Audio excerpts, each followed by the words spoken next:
उनकी प्रेजेंस जो है वो कहाँ पे हो सकती है। तो जो प्रोबेबल लोकेशंस अभी तक देखी गई है ना, वो अपस्ट्रीम रीजन्स पे हैं।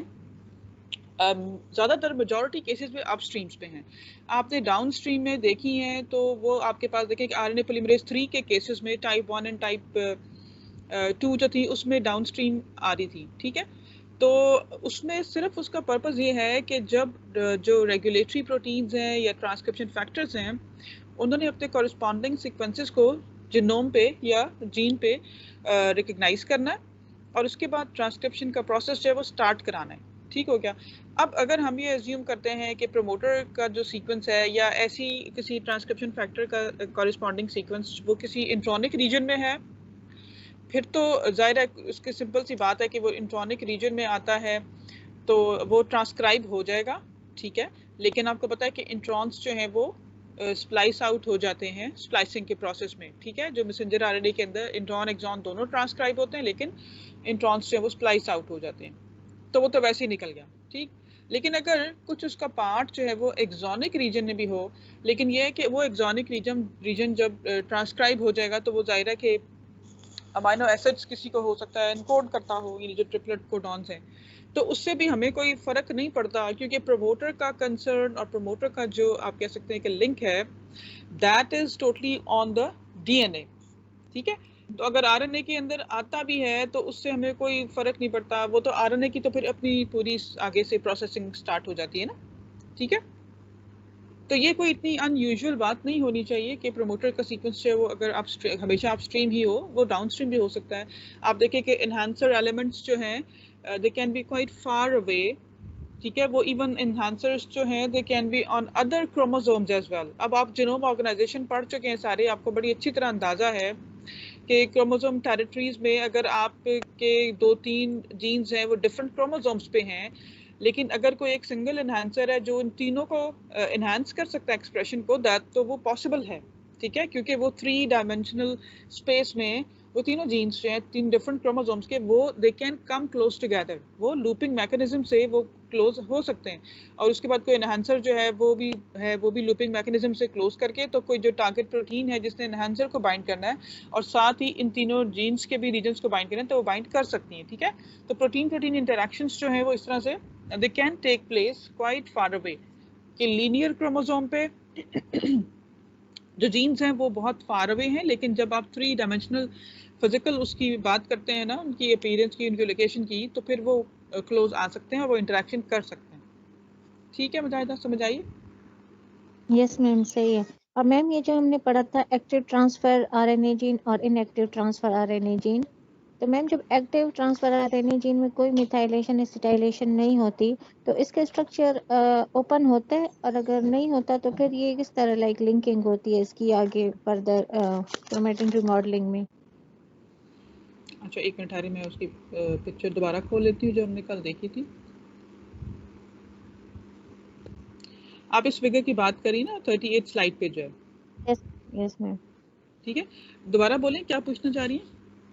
मैम हमने पढ़ा था ना कि इनएक्टिव जो है एक्टिव ट्रांसफर आरएनए जीन जो होते हैं, सॉरी इनएक्टिव में मिथाइलेशन होती है, एसिटाइलेशन होती है, तो वो ओपन हो जाते हैं, फिर क्रोमैटिन रिमॉडलिंग होती है। तो एक्टिव ट्रांसफर आरएनए जीन में किस तरह होती है फिर, क्योंकि वहां पे तो कोई मिथाइलेशन एसिटाइलेशन नहीं हो रही। नहीं, फर्स्ट आप देखें इस फिगर को, दोबारा देखें, ए पार्ट जो है इसका। आप ये देखें कि आपको जो न्यूक्लियोसोम्स शो हो रहे हैं ना, यहाँ पे पता लग रहा है ना न्यूक्लियोसोम्स कौन से, जहाँ पे हिस्टोन H2A H2B और H3 लिखा हुआ है। Yes ma'am. ठीक है, तो इसमें आप देखें कि K4 Me3 और K9AC और K18AC लिखे हुए हैं ना, ये सब मार्क्स हैं, ये AC एसिटाइलेशन का मार्क है। तो आप ये देखें कि एक्टिव टीआरएनए जीन्स के जो न्यूक्लियोसोम्स हैं, जिनके जो हिस्टोन टेल्स हैं इनकी, उन पे एसिटाइलेशन सारी, मेजॉरिटी एसिटाइलेशन है वहाँ पे, ठीक है। आ रही है नजर मुजाहिदा आपको? यस मैम सही है। और लोअर जो है, जो इनएक्टिव ट्रांसफर आरएनए है, उस पे तो कोई एसिटाइलेशन नहीं है ना, यस तो मैम। इसका मतलब है कि उसमें सारी मिथाइलेशन है। अब वो जब मिथाइलेशन है तो उसने उसको क्लोज रखा है। यहाँ पे उन्होंने एग्जैक्टली क्लोज तो शो नहीं किया हुआ, लेकिन जो इन रियलिटी है, क्योंकि पिक्चर्स में आप ज़रा थ्रू तो नहीं बता सकते जो जिस तरह 3 डायमेंशनल नज़र आता है आपको रियलिटी में, तो आपको ये तो लेकिन पता चल रहा है यहाँ पे कि सारे मिथाइलेशन है जो इनएक्टिव में, ठीक है। तो इसलिए आपके जो सारे ट्रांसक्रिप्शन फैक्टर्स हैं, बाकी जो भी उनके एसोसिएटेड प्रोटीन्स हैं ना, वो नहीं इंटरेक्ट कर पा रही क्योंकि मिथाइलेटेड है ये सारा। सही है मैम। तो मैम ये दोनों सूरतों में ये स्ट्रक्चर ओपन होंगे ट्रांसक्राइब होने के लिए? देखिए, अगर तो इनएक्टिव जो है उसको आपने चेंज करना है तो फिर आपको डीमिथाइलेशन करनी पड़ेगी, ठीक है। डीमिथाइलेशन करेंगे, जहाँ पे आपके डीमिथाइलेशन हो जाएगी तो फिर एसिटाइल ट्रांसफरेजेस जो हैं वो आके अगर एसिटाइलेशन कर देते हैं तो वो एक्टिव हो जाएगा, ठीक है। मैंने आपको कहा था ना कि ह्यूमन जीनोम पे अराउंड 500 जीन्स हैं ट्रांसफर आरएनए के। अब उन 500 में से एक्सप्रेस तो बहुत थोड़े होते हैं ना, आपके 20 हो गए, 30 हो गए, बेस्ड अपॉन द के कोडॉन कौन सा यूज हो रहा है अमीनो एसिड के लिए। तो अब चूंकि वो डिफरेंट हैं तो वो थोड़े हैं, तो जो काफ़ी सारे दूसरे हैं ना वो तो इनएक्टिव ही रहेंगे। अब वो इनएक्टिव रहेंगे तो डेफिनेटली उनकी जो सिचुएशन है हिस्टोन मार्क्स के हवाले से वो डिफरेंट होगी, मोस्टली मिथाइलेटेड हो सकती है, ठीक है। सही है मैम, थैंक यू। अच्छा, और कोई क्वेश्चन है लास्ट वाले लेक्चर में से किसी और का तो पूछ लें, अदरवाइज फिर हम आगे कंटिन्यू करते हैं।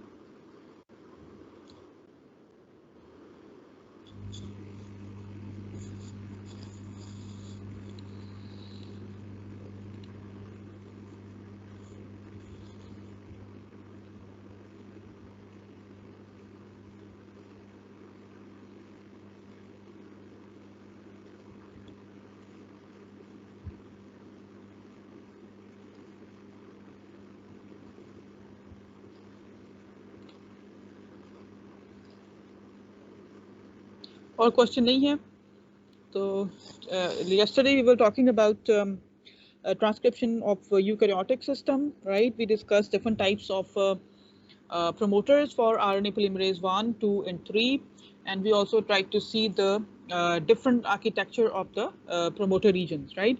And we also discussed that RNA polymerase 2 actually produces a diversity of messenger RNA, and they also require different types of regulation for the expression of their target genes. So the promoters of RNA polymerase 2 are quite diverse in their nature, right? With reference to the presence of regulatory elements in the promoter sequence and the associated transcription factors and their interactions. So what happens when the messenger RNA or other RNA, in case of eukaryotic system, they are transcribed? We know that in case of prokaryotic system, we get very little modification, right?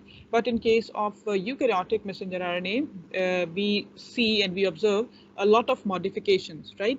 Particularly the messenger RNA undergoes lots of modifications. Two are very important and very prominent. First one is the capping at the 5' end, and the second is the poly A tail addition at the 3' end, right? So all these modifications are taking place inside the nucleus. So as soon as the messenger RNA gets synthesized, these modifications are taking place simultaneously. So why these modifications are needed? What is the purpose of, let's say, 5' cap? This figure on slide 46 tells us the whole story, that what sort of modifications can take place and what is the purpose of these modifications. So as I'm telling you, the first thing is the 5' cap. In the figure you can see this this can be represented as M7G, okay, in red color circle. Can all of you see this figure? Yes, ma'am. Okay, sure. So wherever you can see this MG7, this is showing the 5' cap, okay? So this figure is just telling us that this 5' cap process, or the appearance of this or existence of this 5' cap can be involved in different processes. For example, let's see, right from the beginning within the nucleus, where this RNA polymerase 2 synthesizes messenger RNA, this 5' cap process is actually preventing nonsense mediated decay. It means that it is stopping the exonucleases, enzymes, RNases to degrade the messenger RNA. So it is providing the stability. And then you can see it is helping in the splicing process. Okay, the 5' cap present at the messenger RNA is helping in the splicing process. Then it is also helping in the nuclear export.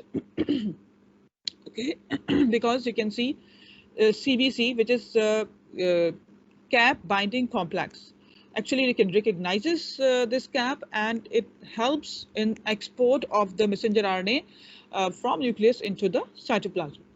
Then this cap is also recognized by the translation factors, translation initiation factors, eukaryotic initiation factor 4F, the whole family of translation factors.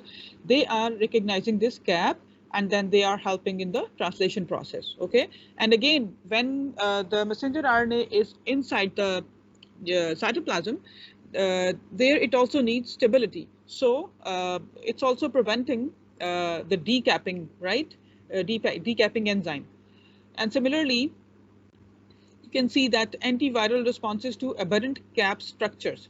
So if this cap structure is not proper, or it has some issues, or it's aberrant, then it is recognized by immune system, and the immune system starts provoking the whole response, a kind of because antiviral response.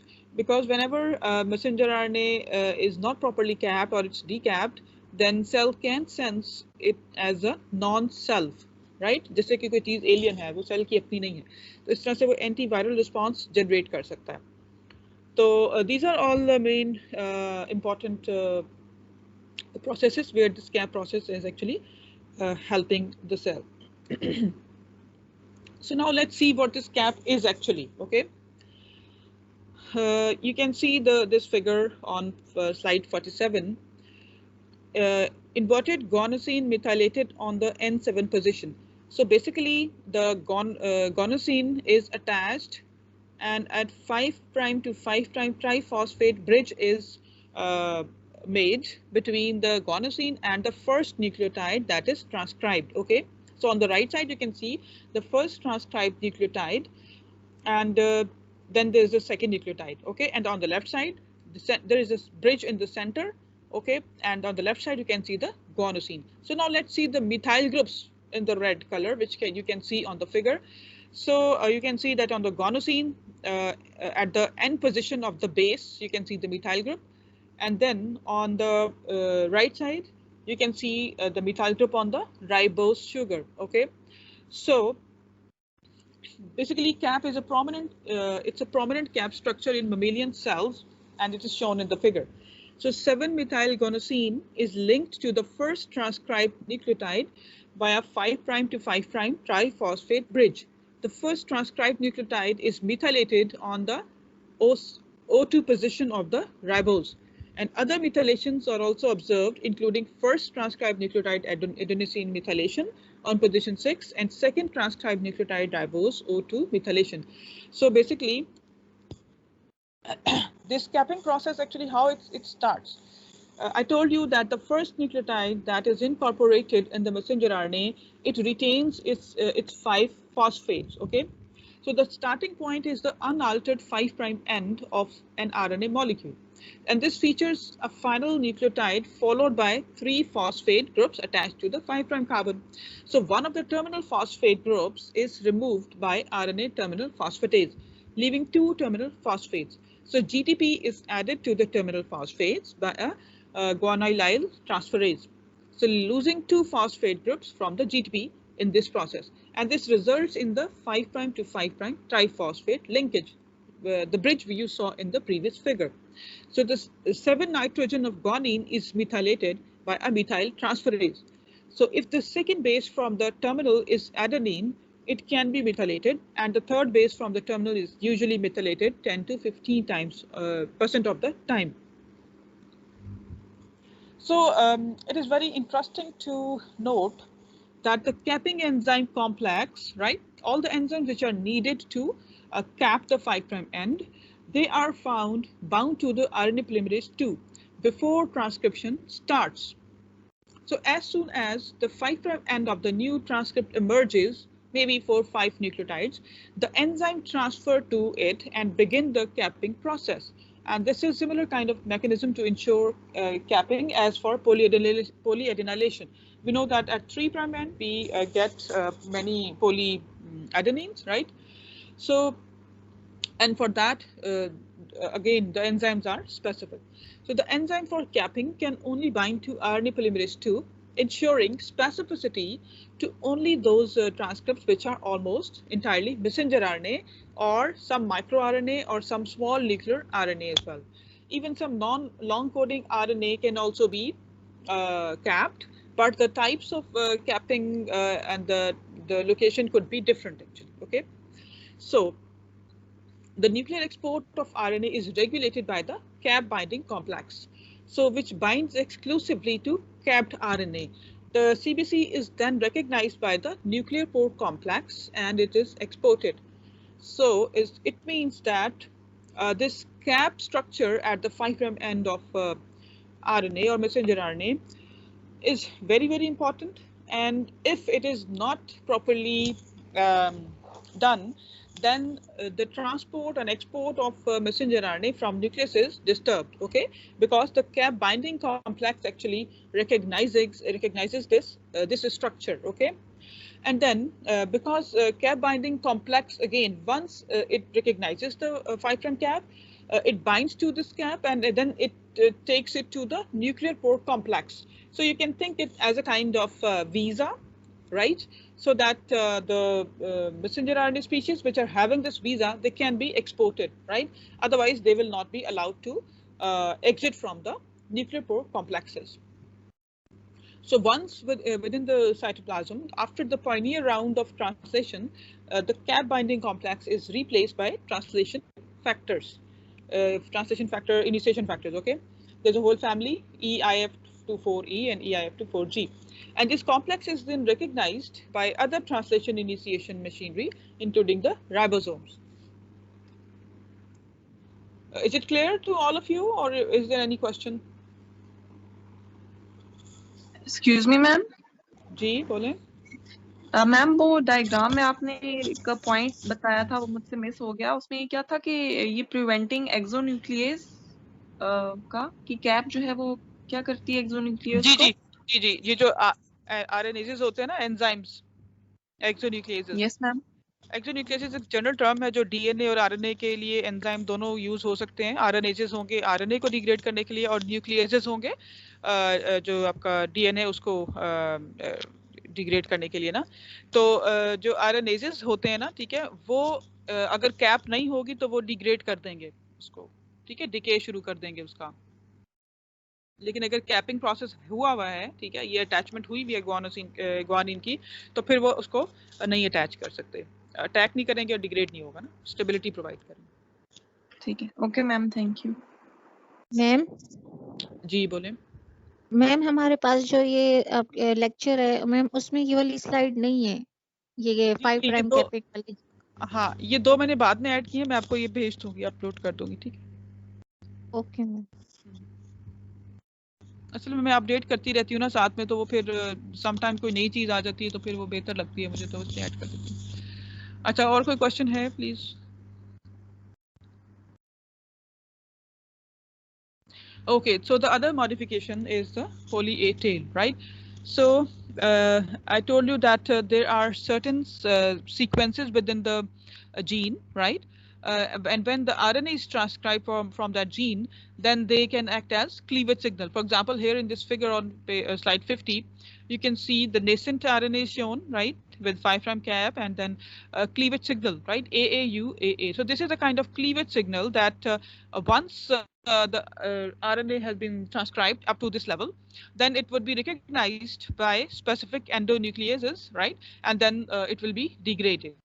So after its degradation, then poly A polymerase enzyme will attach these adenines, okay? So these adenines or poly A tail at the 3' end, again it provides stability to the messenger RNA, and it also helps in the translation process because this poly A tail and the 5' cap, the proteins which are bound at the 5' cap and the proteins which bind at 3 prime these poly A tail. These two types of protein, they interact with each other and they circularize the messenger RNA in the cytoplasm. So the circular messenger RNA is then translated. Okay, we'll see it in detail in the translation process. Okay, so as all the messenger RNA or other RNA species, they have their half-life. So definitely they are not there in the cell all the time when they are needed, when they're being translated and their function is done, then they have to be degraded. So messenger RNA decapping is a process that also helps in the degradation of messenger RNA once it's being translated. So the process of messenger RNA decapping consists of hydrolysis of the 5' cap structure on the RNA, exposing the 5' monophosphate. And this 5' monophosphate is a substrate for the exonuclease XRN1, and message is quickly destroyed. So there are other modifications on the ribosomal RNA as well, and you can see that eukaryotic pre-ribosomal RNA, they have different sizes as compared to the prokaryotic ribosomal RNA. And the main modification in ribosomal RNA is the methylation actually. Okay, you can see in the figure that 18 is ribosomal RNA, 5.8 and 28 as they are being cleaved from the primary transcript, and then they are modified with methyl groups, and sometimes they are also pseudouridine is also another modification of the ribosomal RNA.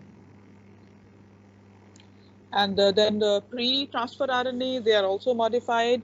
You can see that when the primary transcript or early transcript is synthesized, it can have a leader sequence at 5' end, then it can have introns, and it can have other regions which are actually processed, which are cleaved with the help of enzymes, and then this early transcript is matured. So you can also see that anticodon can be modified. Then you can see the amino acid attachment site can also be added, right? So these are other modifications in the other RNA species. Okay, so because one of the group of your presentation group will be presenting on splicing, so I will not be going into detail. So just you should be knowing that introns are intervening sequences, and these vary with size and number. For example, ovalbumin has 7 introns, whereas procollagen has 50 introns. So exons are expressed sequences, and introns are actually removed by the splicing process. So all introns have conserved 5' GU and 3' AG sites, termini, and branching sequences. So splice start site between these ends. So both of these ends are in consensus sequences. So in mammals, there is more variability in branch sequence. So this spliceosome and all the machinery that is required for splicing is also attached with the RNA polymerase 2, right? So you can also get more information. I have mentioned here the link, right, about the promoter sequences. So up to now we have finished this transcription process, and I'll be जी बोलें ma'am ये जो intron के टर्मिनाई है GU and AG ये consensus sequences होते हैं जी जी ये आपके पास कंजर्व्ड होते हैं ये आपके जो है ना कंसेंसस तो क्या ये दो अमाइनो एसिड है लेकिन इनके जो आगे पीछे और होते हैं ना न्यूक्लियोटाइड्स तो वो होते हैं अगर वो डिपेंड करता है वेरिएशन भी काफ़ी एग्जिस्ट करती है मैमल्स में ना खास तौर पे हायर जो है ऑर्गेनिजम्स में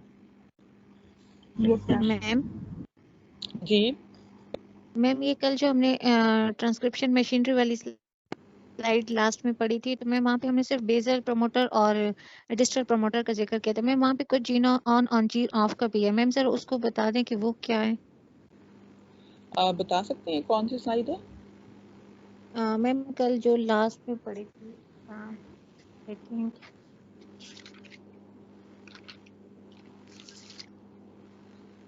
मैम आई थिंक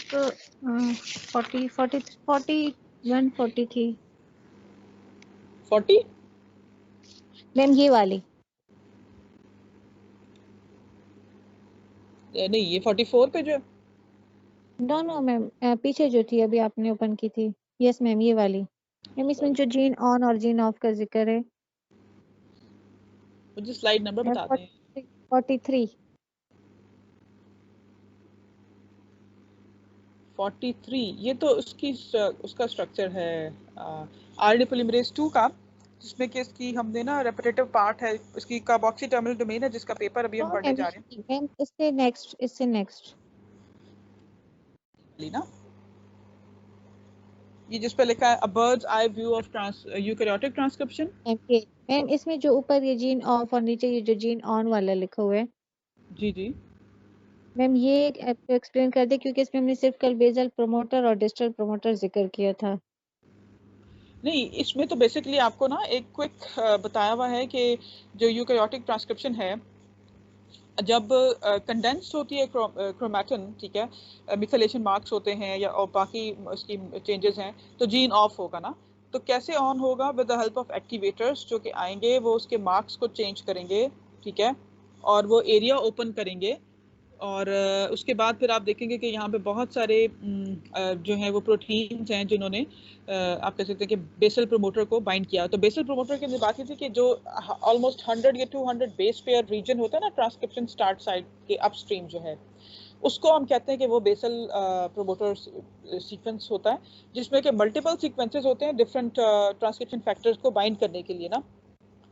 तो डिस्टल वो होता है जो कि दूर के एरिया में होता है, जैसे it could be more than 500 upstream region ना, 1000 अपस्ट्रीम पे अगर आपके पास कोई एलिमेंट्स आते हैं तो वो डिस्टल प्रोमोटर एलिमेंट्स कह सकते हैं आप उनको।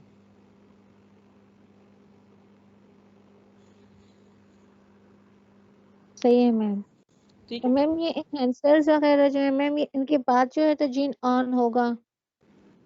देखिए, इन्हांसर का मतलब ही इन्हांस करना होता है। जहाँ पे इन्हांसर्स हैं, इसका मतलब है कि वो उस जीन के एक्सप्रेशन को इन्हांस कर सकते हैं। अगर तो नॉर्मल सिचुएशन है, एक जीन की सिर्फ 10 कॉपीज प्रोड्यूस हो रही हैं, ठीक है, लेकिन मे बी कोई हार्मोन एंटर हो गया है, कोई और ऐसी सिचुएशन आ गई है कि आपको अब वो ज़्यादा चाहिए, तो फिर क्या हो सकता है कि कोई ऐसा एक्टिवेटर हो सकता है जो इन्हांसर को बाइंड करेगा, ठीक है। इन्हांसर एलिमेंट डीएनए के ऊपर है ना, तो उसका कोई इन्हांसर जो है वो आके एक्टिवेटर जो है उसको बाइंड करेगा, और उसके बाद उसकी बाइंडिंग के बाद इन्हांसर को लूप लाइक मतलब उधर से खींच के कहीं दूर अगर है तो उस एरिया में करीब ले आएगा जहाँ पे आपका टारगेट जीन जो है ना एक्सप्रेस हो रहा है। तो उस जब वो आके आरएनए पॉलीमरेज या दूसरे जो ट्रांसक्रिप्शन फैक्टर्स हैं उनके साथ इंटरेक्शन करेगा, तो वो उसके जीन को एनहांस कर देगा एक्सप्रेशन को, ठीक है। तो आरएनए पॉलीमरेज बार बार फिर क्या करेगा, उसी जीन को ट्रांसक्राइब करेगा। तो ये उस केस में हो सकता है जहां पे आपको किसी पर्टिकुलर जीन का एक्सप्रेशन ज्यादा चाहिए। सही है मैम। Okay ma'am. अच्छा जी, और कोई क्वेश्चन है आपके पास इस प्रेजेंटेशन में से?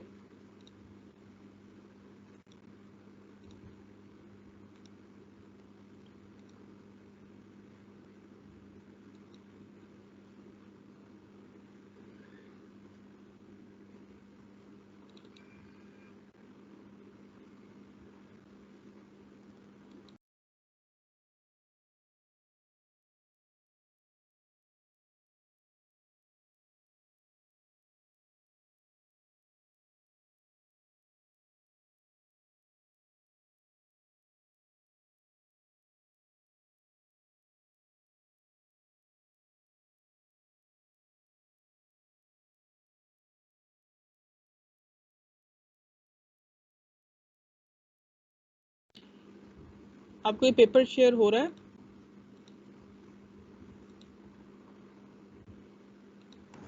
Yes ma'am.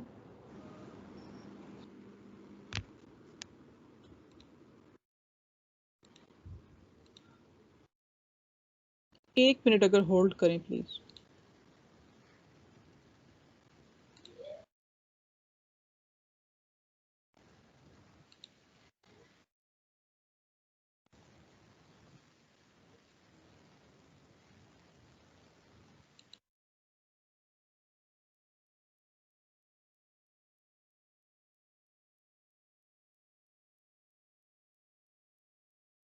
पता चल जाएगा कितना पार्ट आपने करना है, ठीक है, सारा नहीं करना आपको।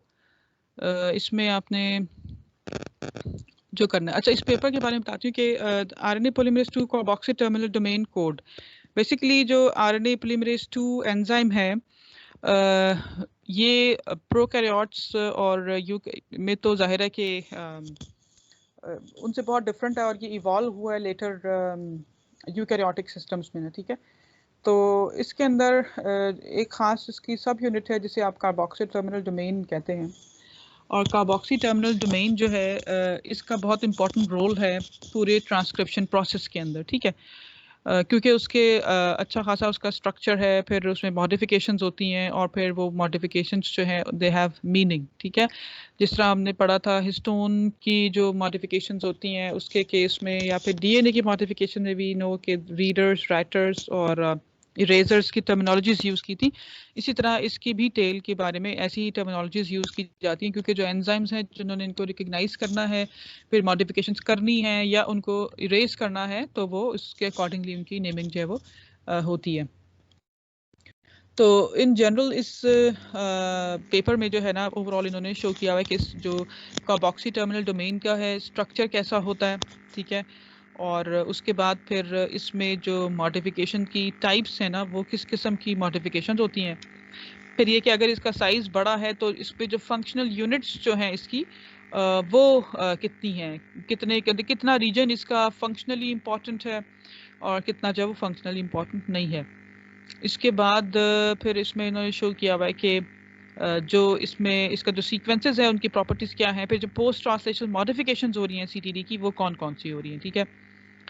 टाइप्स ऑफ जो मॉडिफिकेशंस है वो कौन सी हैं जो इसे करी होती हैं। और इसके बाद इसमें आ जाता है सीटीडी बाइंडिंग फैक्टर्स, यानी जो कार्बोक्सी टर्मिनल डोमेन है उस पर कौन कौन से फैक्टर्स बाइंड करते हैं। तो यहाँ पे तो मेनली जो जनरल ट्रांसक्रिप्शन फैक्टर्स हैं उनका बताया हुआ वो बाइंड करते हैं। फिर histone and chromatin modifying factors हैं कि जो हिस्टोन की मॉडिफिकेशंस करते हैं वो भी इसके साथ इंटरेक्शंस है वो कर सकते हैं, बाइंड कर सकते हैं। फिर इसमें आता है कि आरएनए प्रोसेसिंग फैक्टर्स हैं वो कौन से हैं, ठीक है। यानी कि जब आरएनए की प्रोसेसिंग, जब हमने अभी बात की कि मैसेंजर आरएनए की जो मॉडिफिकेशन है, जो प्रोसेसिंग है, तो वो फैक्टर्स जो हैं वो भी इसके साथ इंटरेक्शन करते हैं, ठीक है ना।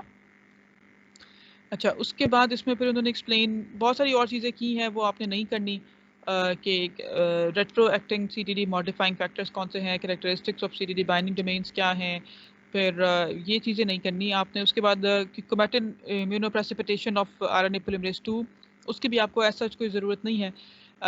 उसकी जो फंक्शनल एनालिसिस मॉडिफिकेशंस का है उसकी भी ज़रूरत नहीं है, वो भी हम इसको निकाल देंगे बीच में से।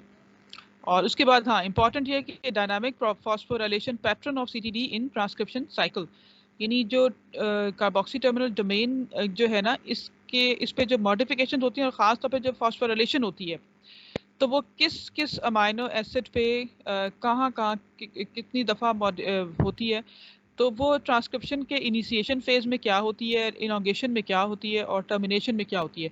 ये पूरा साइकिल है जिससे आपको आइडिया हो जाएगा कि ये इसका रोल जो है वो ट्रांसक्रिप्शन में किस तरह से है। उसके बाद फिर जो पूरा इन्होंने जो ट्रांसक्रिप्शन के हवाले से बताया ना कि ट्रांसक्रिप्शन के हवाले से इसका क्या रोल है, वो इम्पॉर्टेंट है आप लोगों के लिए कि वो आपने अंडरस्टैंड करना है उसमें सारा। और जो हमने भी ऑलमोस्ट कवर किया है ना अपने उसमें जो प्रेजेंटेशन में, तो उससे मिलती जुलती काफ़ी सारी चीज़ें इसके अंदर रिपीट हो रही हैं, इसलिए आपको इसको अंडरस्टैंड करना मुश्किल नहीं होगा। हाँ, बहुत सारे नाम वगैरह होंगे, वो आप वो देख लें, उसको ज़रूरत नहीं है कि ऐसे डिटेल में करने की, लेकिन वो सारे स्टेप्स जो ट्रांसक्रिप्शन के हैं और ये इसकी टेल कैसे उनमें इन्वॉल्व हो रही है, वो आपके लिए इसको समझना सबसे ज़रूरी होगा, ठीक है ना। और उसके बाद फिर क्रोमैटिन की क्रॉस टॉक जो है वो कैसे हो रही है इसमें, ये क्रोमैटिन की जो मॉडिफिकेशंस हैं उनके साथ ये कैसे इंटरेक्ट कर रही है और वो कैसा मीनिंग है। जैसे क्रोमैटिन पे अगर एसिटिलेशन है तो जो इसकी टेल है, सीटीडी की टेल पे फॉस्फोराइलेशन है या कोई और मॉडिफिकेशन है, तो वो कैसे आपस में लिंक कर रही हैं और उसका मीनिंग कैसे बन रहा है, ठीक है। और लास्ट में इन्होंने इंट्रॉन्स का जो है बताया हुआ है कि इंट्रॉन्स के क्या फंक्शंस हो सकते हैं और प्रॉपर्टीज़ क्या हो सकती हैं, ठीक है। और उस पर से भी ब्रीफ सा हम जो है ना वो उसको देख लेंगे, ठीक है। तो अब इसमें यह है कि मैं आपको इसके भेज दूंगी जो आपने करने हैं सब टॉपिक्स, ठीक है। और अभी आपके पास वैसे टाइम तो काफ़ी है इसको रीड करने का। इस पेपर को के लिए जो है ना नेक्स्ट क्लास में इंशाल्लाह ताला मैं टाइम रख लूँगी 30-40 मिनट्स और हम इसको उसके अंदर कवर कर लेंगे। लेकिन मैं आपसे रिक्वेस्ट करूँगी कि आप इसको जो है जब भेजूँगी टॉपिक्स उनको पढ़ ज़रूर लें, ताकि क्लास में जब हम डिस्कस करें तो आपको समझ आ रही हो चीज़ें, ठीक है। जब क्लास में मैं बता रही हूँ तो आपने पढ़ा हुआ होगा पहले से एटलीस्ट, तो आपको बेहतर इसकी अंडरस्टैंडिंग हो जाएगी, ठीक है।